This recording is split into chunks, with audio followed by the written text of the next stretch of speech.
Hi students, എല്ലാവർക്കും study വിത്ത് സ്ക്വയറിലേക്ക് സ്വാഗതം. BEVA E181 environmental studies എന്ന ടെക്സ്റ്റ് ബുക്കിലെ തേർഡ് ചാപ്റ്റർ ആയിട്ടുള്ള മേജർ ഇക്കോസിസ്റ്റം. ഇത് ചാപ്റ്ററിൻ്റെ തേർഡ് പാർട്ടാണ് നമ്മൾ ഡിസ്കസ് ചെയ്യുന്നത്. കഴിഞ്ഞ വീഡിയോയിൽ ഫ്രഷ് വാട്ടർ ഇക്കോസിസ്റ്റത്തിൽ ലാൻഡിക് ഇക്കോസിസ്റ്റം വരെ നമ്മൾ പറഞ്ഞു നിർത്തി. ഇനി ലോട്ടിക് ഇക്കോസിസ്റ്റമാണ് നമുക്ക് ഡിസ്കസ് ചെയ്യാനുള്ളത്. അതിലെന്താണെന്ന് പറയുന്നത് നോക്കാം. The lotic or flowing water habitats include rivers, streams and brooks. അപ്പം ലോട്ടിക് ഇക്കോസിസ്റ്റം എന്ന് പറയുന്നത് ഫ്ലോയിങ് വാട്ടറാണ്, അല്ലാതെ കെട്ടി നിർത്തി വെച്ചതല്ല. ഫ്ലോയിങ് വാട്ടറാണ് ലോട്ടിക് ഇക്കോസിസ്റ്റത്തിൽ ഇൻക്ലൂഡ് ചെയ്യുന്നത്. അതിന് എക്സാമ്പിളാണ് റിവർ, സ്ട്രീംസ് ഒക്കെ. The most outstanding features of such habitat is the continuously flowing water. Okay, അതാണ് അതിന് മെയിൻ ഫീച്ചർ എന്ന് പറയുന്നത്. Continuously flowing water which molds the characteristics of the water bed and influences the distribution of organisms within.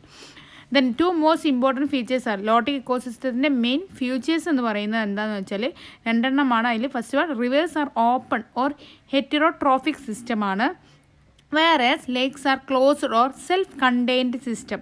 അപ്പോൾ rivers എന്താണ്? Lotic ഇക്കോസിസ്റ്റത്തിൽ rivers are open or heterotrophic സിസ്റ്റമാണ്. അതുപോലെ തന്നെ ലേക്ക് ആണെങ്കിലോ ക്ലോസ്ഡ് അല്ലെങ്കിൽ സെൽഫ് കണ്ടെയ്ൻഡ് സിസ്റ്റമാണ്. Except for some gains or losses from inflowing or outflowing streams. പിന്നെ പറയുന്നത് nutrients in a lake may be used several time. അപ്പോൾ ലേക്കിൽ ന്യൂട്രിയൻസ് ഒരുപാട് തവണ യൂസ് ചെയ്യും. പക്ഷേ റിവേഴ്സിൽ അങ്ങനെയല്ല. Plants and animals must avail of temporary available nutrients മാത്രമേ use ചെയ്യുന്നുള്ളൂ. റിവേഴ്സ് എന്ന് പറയുന്നത് എന്താണ്? അങ്ങനെ കണ്ടിന്യൂസ് ആയിട്ട് ഫ്ലോ ചെയ്തുകൊണ്ടേ പോകുന്ന ഒന്നാണ്. ഈ തടാകങ്ങൾ അധികം എന്താണ്? അടഞ്ഞതോ അല്ലെങ്കിൽ എന്താണ് അങ്ങനെ സ്വയം ഉൾക്കൊള്ളുന്നതോ ഒക്കെ ആകും അല്ലേ? ആ ഒരു സംവിധാനമാണ് തടാകത്തിനുണ്ടാവുക. അതുപോലെ തന്നെ ഒരു തടാകത്തിലെ പോഷകങ്ങൾ പലതവണ നമുക്ക് ഉപയോഗിക്കാം. അതാണ് ആ സെക്കൻഡ് പോയിന്റ് പറയുന്നത്. പലതവണ ഉപയോഗിക്കാം. പക്ഷേ റിവേഴ്സിലാണെങ്കിൽ ഏത് സമയത്തും സസ്യങ്ങളും മൃഗങ്ങളും താൽക്കാലികമായി കിട്ടുന്ന ലഭ്യമായ പോഷകങ്ങൾ മാത്രമേ ഉപയോഗപ്പെടുത്താൻ കഴിയുകയുള്ളൂ. അതാണ് ആ രണ്ട് പോയിന്റ്സ് പറയുന്നത്. ഇനി ബയോട്ട ഓഫ് റിവേഴ്സിൽ പറയുന്നത് റാപ്പിഡ് ഫ്ലോയിങ് റിവേഴ്സും അതുപോലെ തന്നെ സ്ലോലി ഫ്ലോയിങ് റിവേഴ്സും തമ്മിൽ നല്ല ഡിഫറൻസ് ഉണ്ട് ബയോട്ടയിൽ. ഇനി ആനിമൽസിൻ്റെ കാര്യത്തിൽ പറയുന്നത് എക്സ്പോസ് ചെയ്തിട്ടുള്ള റോക്കിൽ പറ്റിപ്പിടിച്ച് കിടക്കുന്ന ഓർഗാനിസംസ് ഉണ്ടാവും. Surface habitats only those organisms are found which have efficient mechanism four staying in one place. ഒരു സ്ഥലത്ത് തന്നെ നിൽക്കാനുള്ള നല്ലൊരു എഫിഷ്യൻ്റ് ആയിട്ടുള്ള മെക്കാനിസം ഉള്ളവയാണ് ഈ എക്സ്പോസ്ഡ് സർഫസ് റോക്കിൽ വസിക്കുന്നവർ. അതിൽ ഇൻക്ലൂഡ് ചെയ്യുന്നതിൻ്റെ എക്സാമ്പിൾസാണ് പറയുന്നത്. Water limpet, larvae, water penny, fresh water sponges and caddis flies. Okay, ഇനി നെക്സ്റ്റ് പറയുന്നത് micro habitat formed in the spaces between രണ്ട് റോക്കിൻ്റെ ഇടയിലുള്ള സ്പേസസിൽ മൈക്രോ ഹാബിറ്റേറ്റ് ഫോം ചെയ്യും. ഈ slightly shelter. Here stonefly and dragonfly, both of which are flattened and have behavioral adaptation to hold them in place. അപ്പോൾ ഈ ഒരു പ്ലേസിൽ അഡാപ്റ്റ് ചെയ്യാൻ കഴിവുള്ളവയാണ് ഡ്രാഗൺ ഫ്ലൈയും സ്റ്റോൺ ഫ്ലൈയും ഒക്കെ. ഓക്കെ, ഇനി പറയുന്നത് എന്താണെന്ന് വെച്ചാൽ are found in the micro habitat beneath rocks. ചിലത് റോക്കിൻ്റെ അടിയിൽ ഫോം ചെയ്യുന്നവയുണ്ട്.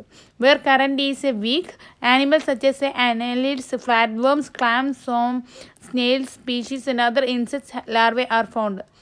അപ്പോൾ ഇവയൊക്കെ അവിടെ കാണാൻ പറ്റും. വെച്ചാൽ ഒന്ന് എക്സ്പോസ്ഡ് റോക്കിൽ ഒരു സ്ഥലത്ത് തന്നെ വസിക്കുന്നതാണെങ്കിൽ അവർക്ക് അതിനുള്ളൊരു അഡാപ്റ്റേഷൻ ഉണ്ടാവും. അല്ലെങ്കിൽ എങ്ങനെയാണ് micro habitat formed in the spaces between two rocks, രണ്ട് റോക്ക് ഫ്രാഗ്മെൻറ്റ്സിൻ്റെ ഇടയിൽ വസിക്കാൻ പറ്റുന്നവരായിരിക്കും. അല്ലെങ്കിൽ ബിനീത്ത് ദ റോക്സിൻ്റെ അടിയിൽ മൈക്രോ ഹാബിറ്റേറ്റ് ഉണ്ട്, താമസിക്കാൻ പറ്റുന്ന അല്ലെങ്കിൽ വസിക്കാൻ പറ്റുന്ന ചില ഓർഗാനിസംസ്. അതിൻ്റെ എക്സാമ്പിൾസാണ് തന്നിട്ടുള്ളത്. ഓക്കെ, ഇനി പറയുന്നത് in the rapidly flowing habitat nekton occurs only in areas where current is not too strong and include cold water fish species such as trout or salmon. അപ്പോൾ ഇനി പറയുന്നത് ഇത് നമ്മൾ സ്ലോലി ഫ്ലോയിങ് സെക്ഷനാണ് പറഞ്ഞത്. ഇനി റാപ്പിഡ്ലി ഫ്ലോയിങ് ഹാബിറ്റേറ്റ് ആണെങ്കിൽ നെക്ടോൺ occurs. നെക്ടോൺ large ഫിഷേഴ്സും സ്വിമ്മേഴ്സും ആണ് നെക്ടോൺ എന്ന ഗ്രൂപ്പിൽ പെടുന്നത് അല്ലേ? അവരാണ് ഈ റാപ്പിഡ്ലി ഫ്ലോയിങ് ഹാബിറ്റേറ്റിൽ നിൽക്കുന്നത്. അതിന് എക്സാമ്പിളാണ് സാൽമണും ട്രൗട്ടും ഒക്കെ. Okay, in areas where the current is very strong nekton are absent. നല്ല വാട്ടർ കറൻറ്റ് നല്ല കൂടുതലുള്ളിടത്ത് അവിടെ നെക്ടോൺ ആബ്സെൻ്റ് ആണ്. In such cases the benthos may be many and valid and may from the entire community. അപ്പോൾ rapid flowing ഹാബിറ്റേറ്റിലാണെങ്കിൽ nekton ഈ water current കുറവുള്ളിടത്ത് മാത്രമേ നെക്ടോൺ നിൽക്കുന്നുള്ളൂ. നെക്ടോൺ എന്ന് പറയുന്നത് എന്താണ്, സ്വിമ്മേഴ്സും അതുപോലെ ലാർജ് ഫിഷസൊക്കെ ഇൻക്ലൂഡ് ചെയ്യുന്ന ഗ്രൂപ്പാണ്. ഇനി ബെന്തോസ് ആണ് വാട്ടർ കറൻറ്റ് സ്ട്രോങ് ആയിടത്ത് കാണുന്നത്. ഇവയ്ക്കാണ് അവിടെ അഡാപ്റ്റ് ചെയ്യാൻ കഴിയുന്നത്. അപ്പോൾ ഈ ഒരു ഇതിൽ പറയുന്നത് ബയോട്ട് ഓഫ് റിവേഴ്സിൽ പറയുന്നത് എന്താണെന്ന് വെച്ചാൽ എക്സ്പോസ്ഡ് റോക്ക് സർഫസിൽ ഹാബിറ്റേറ്റ് ചെയ്യാൻ പറ്റുന്ന കുറച്ച് ഓർഗാനിസംസ്, അതുപോലെ തന്നെ റോക്സിൻ്റെ ഈ ഫ്രാഗ്മെൻറ്റ്സിൻ്റെ ഇടയിൽ, സ്പേസിൻ്റെ ഇടയിൽ ഹാബിറ്റേറ്റ് ചെയ്യാൻ പറ്റുന്ന കുറച്ച് ഓർഗാനിസംസും, അതുപോലെ തന്നെ റോക്സിൻ്റെ ബിനീത്തിൽ ഹാബിറ്റേറ്റ് ചെയ്യാൻ പറ്റുന്ന കുറച്ച് ഓർഗാനിസംസും. അപ്പോൾ അതിന് എക്സാമ്പിൾസൊക്കെയാണ് ആദ്യത്തെ ആ 2-3 പാരഗ്രാഫിൽ പറയുന്നത്. പിന്നെ റാപ്പിഡ് ഫ്ലോയിങ് ഹാബിറ്റേറ്റിലാണെങ്കിൽ വാട്ടർ കറൻറ്റ് സ്ട്രോങ് അല്ലാത്തടത്ത്, വാട്ടർ കറൻറ്റ് അത്രമാത്രം സ്ട്രോങ് അല്ലാത്തടത്ത് നെക്ടോണാണ് ഹാബിറ്റേറ്റ് ചെയ്യുക. വാട്ടർ കറൻറ്റ് സ്ട്രോങ് ആയോടത്ത് എന്താണ്, ബെന്തോസാണ് ഹാബിറ്റേറ്റ് ചെയ്യുക. ഇത്രയേ ഉള്ളൂ. ഓക്കെ, ഇനി പ്ലാന്റ്സിൻ്റെ കാര്യമാണ് നെക്സ്റ്റ് പറയുന്നത്. Among the plants only small well attached forms such as sessile algae can survive here. ഇവിടെ എന്താണ്, പ്ലാന്റ്സിൻ്റെ കാര്യത്തിൽ സിസൈൽ ആൽഗിനെ പോലെയുള്ള വെൽ അറ്റാച്ച്ഡ് ആയിട്ടുള്ള സ്മോൾ പ്ലാന്റ്സിന് മാത്രമേ സർവൈവ് ചെയ്യാൻ കഴിയുള്ളൂ. ഇവിടെ ഫ്യൂ പ്ലാന്റ്സ് മാത്രമേ പ്രസൻ്റ് ആയത് എന്നതിൻ്റെ കാരണം കൊണ്ട് ആനിമൽസിനൊക്കെ ഫുഡ് ന്യൂട്രിയൻ ബേസ് എന്ന് പറയുന്നത് ഓർഗാനിക് ഡെട്രിറ്റ്സ് ആണ്. Washed into the river from the drainage ഏരിയയിൽ നിന്ന് വരുന്ന റിവറിലേക്ക് വരുന്ന ഓർഗാനിക് ഡെട്രിറ്റ്സ് ആണ് ഇവിടുത്തെ ആനിമൽസിൻ്റെ ന്യൂട്രിയൻ ബേസ് എന്ന് പറയുന്നത്. കാരണം എന്താണ്, ഇവിടെ എന്താണ്, ചെറിയ പ്ലാന്റ്സ് സിസൈൽ ആൽഗയെ പോലെയുള്ള എന്താണ് ചെറിയ ചെറിയ പ്ലാന്റ്സ് മാത്രമേ അവൈലബിൾ ഉള്ളൂ. അപ്പോൾ ഇതാണ് പ്ലാന്റ്സിൻ്റെ ബയോട്ട. ഓക്കെ, ഇനി മെറൈൻ എക്കോസിസ്റ്റം ആണ് പറയുന്നത്. A marine ecosystem is the largest and most stable system on the earth. അപ്പം MCQ ക്വസ്റ്റ്യൻ അവിടെ നിന്നൊരു ക്വസ്റ്റ്യൻ വരാറുണ്ട്. Which is the ecosystem is the largest and most stable system on the earth. അപ്പോൾ ഏതാണ് marine ecosystem? അപ്പോൾ ലാർട്ടിക് ecosystem എന്നോ fresh water ecosystem എന്നൊക്കെ എന്താണ് ഓപ്ഷൻസ് വരും. ആൻസർ എന്താണ്, marine ecosystem is the largest and most stable system on the earth and is of a great ecological significance. Okay, the sea water is salty. Sea water എന്താണ്, salty with an average 3.5% sodium chloride. NaCl is 27% of salt, while rest of other important minerals are calcium, potassium, magnesium. Sea വാട്ടറിൽ എന്താണ് 3.5% എന്താണ്, സോൾട്ടാണ്. അപ്പോൾ sodium chloride ആണ് സാൾട്ടിൻ്റെ chemical നെയിമാണ് sodium chloride എന്ന് പറയുന്നത്. NaCl 27% NaCl. ബാക്കിയൊക്കെ ഇമ്പോർട്ടൻറ്റ് മിനറൽസ് ആയിട്ടുള്ള കാൽസ്യം, പൊട്ടാസ്യം, മാഗ്നീഷ്യം ഒക്കെയാണ് ഉള്ളത്. An important factor is limiting the production and distribution of marine life is light. Temperature remains almost constant in ocean, ranging from 2 degrees Celsius to polar region to 32 degrees Celsius or more in tropics. അപ്പോൾ എന്താ പറയുന്നത് വെച്ചാൽ സമുദ്രജീവികളുടെ ഉൽപ്പാദനവും അതുപോലെ തന്നെ വിതരണമൊക്കെ പരിമിതപ്പെടുത്തുന്നതിനുള്ള ഒരു പ്രധാന ഘടകം എന്ന് പറയുന്നത് പ്രകാശമാണ്. ഓഷ്യൻസിൽ മിക്കവാറും എന്താണ് ടെമ്പറേച്ചർ കോൺസ്റ്റൻ്റ് ആണ്. പോളാർ റീജിയനിൽ 2 ഡിഗ്രി സെൽഷ്യസ് മുതൽ ട്രോപ്പിക്സിൽ 32 ഡിഗ്രി സെൽഷ്യസ് വരെ ഒക്കെയാണ് റേഞ്ചിങ് വരുന്നത്.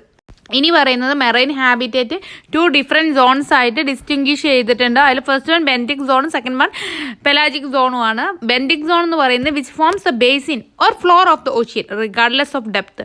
അപ്പോൾ ഓഷ്യൻ്റെ ഡെപ്തിൽ അല്ലെങ്കിൽ ഫ്ലോറിൽ ബേസിനിലൊക്കെ ഫോം ചെയ്യുന്നവയാണ് ബെൻറ്റിക് സോണിൽ ഇൻക്ലൂഡ് ചെയ്യുന്നത്. പെലാജിക് സോണിലാണെങ്കിലോ which represent the free water zone filling the basin. Okay, ഇതാണ് തന്നിട്ടുള്ളത്. സി ഫിഗർ 3.7 നിങ്ങൾക്ക് കാണാം. അത് ബെൽജിക് സോണും അതുപോലെ തന്നെ എന്താണ് ബെൻറ്റിക് സോണൊക്കെ ടെക്സ്റ്റ് ബുക്കിലൊക്കെ ഒന്ന് ജസ്റ്റ് നോക്കൂ കേട്ടോ. ബയോട്ട ഓഫ് ഓഷ്യൻസ് ഇതിൽ പറയുന്നത് എന്താണെന്ന് വെച്ചാൽ നമ്മുടെ ജീവജാലങ്ങളുടെ വൈവിധ്യം ഉയർന്നതാണെങ്കിലൊക്കെ എന്താണ് കടലിലെ ജീവിതം എന്ന് പറയുന്നത് പ്രത്യേകിച്ച് അത്ര ഒരു സമൃദ്ധമല്ല. അതാണ് life in the seas not particularly abundant through the diversity of organism is high. Organisms അല്ലെങ്കിൽ ഡൈവേഴ്സിറ്റി ഓഫ് ഓർഗാനിസം ഹൈ ആണെങ്കിൽ പോലും life in the seas not particularly abundant. Okay, vascular സസ്യങ്ങളും അതുപോലെ തന്നെ പ്രാണികളും ഒഴികെ മിക്കവാറും എല്ലാ പ്രധാന മൃഗങ്ങളും എല്ലാ ആൽഗകളും സമുദ്രങ്ങളിൽ എവിടെയൊക്കെയാണ് കിടക്കുന്നത്.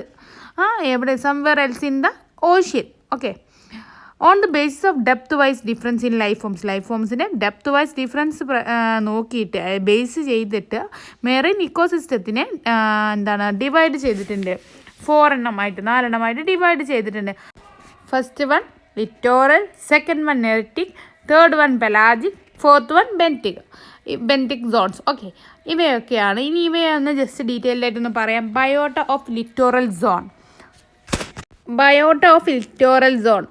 ഈ ലിറ്റോറൽ സോണിനെ എന്താണ് supra littoral zone is termed as A beach. Beach എന്ന് പറയുന്നതാണ് ലിറ്റോറൽ സോണായിട്ട് ഇൻക്ലൂഡ് ചെയ്യുന്നത്. ഓഷ്യൻസിൻ്റെ ആ നമ്മൾ കടലിൻ്റെ തീരത്ത് പോകുന്ന ബീച്ച് ഉണ്ടല്ലോ, അതാണ് ലിറ്റോറൽ സോണിൽ ഇൻക്ലൂഡ് ചെയ്യുന്നത്. This zone is the shore region of the marine ecosystem. Okay, ഇവിടെ എന്താണ് ആഞ്ഞടിക്കുന്ന വേവ്സ് ഉണ്ട്, ടൈഡ്സ് ഉണ്ട്, പിന്നെ എന്താണ് ടെമ്പറേച്ചർ, ലൈറ്റ്, സലൈനിറ്റി, മോയ്സ്ചറിലൊക്കെ വാരിയബിൾ ആയിട്ടുള്ള ഒരു ടെമ്പറേച്ചർ ആയിരിക്കും. ലൈറ്റ്, സലൈനിറ്റി, മോയ്സ്ചർ ഒക്കെ വാരിയബിൾ ആയിരിക്കും. പിന്നെ എന്താണ് there are few species of plants and present in the zone. ഈ ഒരു സോണിൽ ഫ്യൂ സ്പീഷീസ് ഓഫ് പ്ലാന്റ്സേ പ്രസൻ്റ് ആവുന്നുള്ളൂ. പിന്നെ കോമൺ ആനിമൽസ് സ്നെയില്, ക്ലാംസ്, അതുപോലെ തന്നെ crustaceans, annelids, see anemones and sea urchin. Okay, the animal here exhibit zonation with respect to tides. എന്താണ് ഇവിടെ അനിമൽസ് എക്സിബിറ്റ് ചെയ്യുന്ന സൊനേഷൻ എങ്ങനെയാണ്? വിത്ത് റെസ്പെക്ട് ടു ടൈഡ്സ്, തിരമാലകൾക്ക് അനുസരിച്ചിട്ടുള്ളവയാണ്. ഇതാണ് ലിറ്റോറൽ സോൺ. ലിറ്റോറൽ സോൺ എന്താണ്? ബീച്ചാണ്. ബീച്ചിൽ എന്തൊക്കെയാണ് സംഭവിക്കാറുള്ളത്? പിന്നെ കോമൺ ആനിമൽസൊക്കെ ജസ്റ്റ് ഓർത്ത് വയ്ക്കട്ടോ. ഇനി biota of the neritic oceanic zone. This relatively shallow coastal zone is rich in species and high in productivity owing to factors such as penetration of light to considerable depths and high concentration of nutrients. ഇതെന്ന് പറയുന്നത് ഒരു coastal സോണിൻ്റെ നമ്മൾ തിരമാല കഴിഞ്ഞിട്ടുള്ള അടുത്ത പാർട്ടാണ്. അതിൽ എങ്ങനെയാണെന്ന് വെച്ചാൽ താരതമ്യേന ആയം കുറഞ്ഞ പ്രദേശമാണെങ്കിലും ഇവിടെ എങ്ങനെയാണ് ന്യൂട്രീഷ്യസ് ആണ്. ഓക്കെ, നല്ല ന്യൂട്രീഷ്യസ് ആയ അതുപോലെ തന്നെ ഹൈ പ്രൊഡക്ടിവിറ്റി ഉള്ള ഒരു ഏരിയയാണ്. അതുപോലെ ഹൈ റിച്ച് ഇൻ സ്പീഷീസ്. പിന്നെയോ ഇവിടെ ഇങ്ങനെയാണ് ലൈറ്റിൻ്റെ പെനിട്രേഷനും നടക്കുന്നുണ്ട്. നല്ലൊരു ഡെപ്തിലേക്ക് തന്നെ എന്താ ചെയ്യുക, ലൈറ്റിനെ പെനിട്രേറ്റ് ചെയ്ത് പോകാനുള്ള കഴിവുമുണ്ട്. അതിൻ്റെ ഹൈ കോൺസെൻട്രേഷൻ ഓഫ് ന്യൂട്രിയൻസ്. അതാണ് ബയോട്ട ഓഫ് നെറിറ്റിക് ഓഷ്യാനിക് സോണിൽ പറയുന്നത്. The most productive phytoplanktons are the dinoflagellates and diatoms through red, brown and green algae attached to the bottom in the shallow regions may be significant. ഇനി പറയുന്നത് phyto പ്ലാങ്ക്ടൻ്റെ കേസിൽ പ്രൊഡക്റ്റീവായിട്ടുള്ള phyto പ്ലാങ്ക്ടൻ എന്ന് പറയുന്നത് ഡിനോഫ്ലാഗലേറ്റ്സും diatoms അതുപോലെ തന്നെ red, brown, green algae ഇവയൊക്കെ എന്താണ് ഈ ഒരു റീജിയനിൽ ബോട്ടത്തിൽ എന്താണ് അറ്റാച്ച് ചെയ്ത് നിൽക്കുകയാണ്. അപ്പോൾ ഇവിടുത്തെ സിഗ്നിഫിക്കൻ്റ് എന്ന് പറയുന്നത് അവയാണ്. The zooplanktons are usually similar to those of the pelagic zone through some purely open sea species are replaced by neritic species. അപ്പോൾ സൂ പ്ലാങ്ക്ടൻ്റെ കേസാണെങ്കിൽ പെലാജിക് സോണിൽ കാണുന്നതൊക്കെ തന്നെയാണ് ഇവിടെയും കാണുന്നത്. ഇനി almost all commercial species of fish as well as whales, seals, sea otters, പിന്നെന്താണ് sea snakes and large squids are found here. ഇവിടെ എന്താണ് വെയിൽസിനെയും സീൽസിനെയും ഒക്കെ കാണാൻ പറ്റും. കൊമേഴ്ഷ്യൽ സ്പീഷീസ് ആയിട്ടുള്ള ഫിഷിൽ ഇൻക്ലൂഡ് ചെയ്യുന്ന വെയിൽസ്, സീൽസ് അവയൊക്കെ എന്താണ് ഇവിടെ കാണാൻ പറ്റും. Fishes are numerous and include several shark species as well as sea trout and salmon. ഇവിടെ എന്താണ് ഫിഷസ് എന്താണ് അനോമസ് ആണ്, അല്ലെ numerous and include several shark, അങ്ങനത്തെ എല്ലാ തരം ഫിഷസും ഇവിടെ കാണാൻ പറ്റും. അത് ഏതാണ് സോണ്? നെറിറ്റിക് ഓഷ്യാനിക് സോണിലാണ് കേട്ടോ. A wide variety of animals among which are clams, shrimps, snails, lobsters, ഒരുപാട് അനിമൽസിൻ്റെ പേര് പറയുന്നുണ്ട്. അതൊക്കെ നിങ്ങൾ വായിച്ചോളുക. അപ്പോൾ ഇതൊക്കെ എന്താണ് നമ്മുടെ biota of neritic oceanic സോണിലാണ് include ചെയ്യുന്നത്. ഫസ്റ്റ് വൺ ബീച്ചാണ്, സെക്കൻഡ് വൺ ആണ് ഓഷ്യൻ്റെ നെക്സ്റ്റ് പാർട്ടാണ് എന്താണ് ലൈറ്റിന് പെനിട്രേറ്റ് ചെയ്യാൻ കഴിയും ഈ ഏരിയയിൽ. അതുപോലെ തന്നെ പ്രൊഡക്ടിവിറ്റി ഹൈ ആണ്, അതുപോലെ ന്യൂട്രീഷ്യസ് ആയിട്ടുള്ളൊരു ഏരിയ തന്നെ, ഹൈ കോൺസെൻട്രേഷൻ ഓഫ് ന്യൂട്രിയൻസ് ആണ്. അപ്പോൾ ഹൈ കോൺസെൻട്രേറ്റഡ് ന്യൂട്രിയൻസ് ആയതുകൊണ്ട് തന്നെ അവിടെ എന്താണ് നല്ല ആനിമൽസ് ഉണ്ടാവും, എല്ലാത്തരം ഫിഷസും അവിടെ അവൈലബിൾ ആണ്. ഓക്കെ, അവർക്ക് എല്ലാവർക്കും ഹാബിറ്റേറ്റ് ചെയ്യാനുള്ള കപ്പാസിറ്റി ഈ ഒരു ഏരിയ നെറിറ്റിക് ഓഷ്യാനിക് സോണിൽ ഉണ്ട്. ഇതാണ് നെറിറ്റിക് ഓഷ്യാനിക് സോൺ. ഇനി നെക്സ്റ്റ് പറയുന്നത് പെലാജിക് സോൺ ആണ്. Biota of pelagic zone.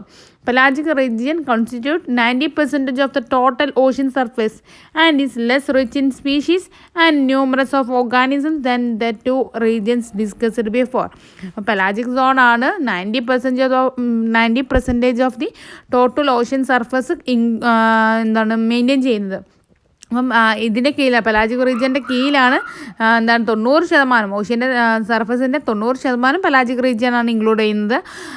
എന്താണ് സ്പീഷീസിൻ്റെ അളവ് നോക്കുകയാണെങ്കിൽ ലെസ്സാണ്, അവിടെ എന്താണ് അത്രമാത്രം ഒന്നും സ്പീഷീസ് ഇല്ല.